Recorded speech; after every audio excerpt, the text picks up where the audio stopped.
Hello everyone, this is Sandeep with you all today, and today I'm going to help you to update the password in Outlook 2013.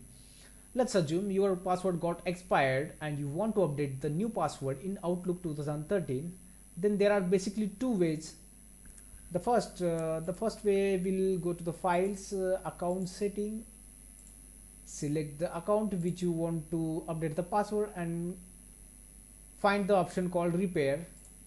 Then there are then it follows the next option. Then it will ask you the user id and password.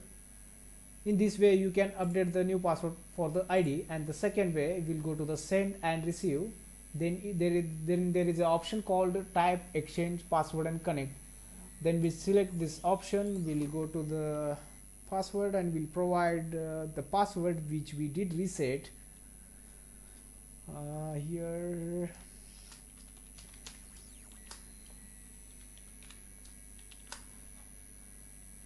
Don't forget to select the remember my credentials and select OK.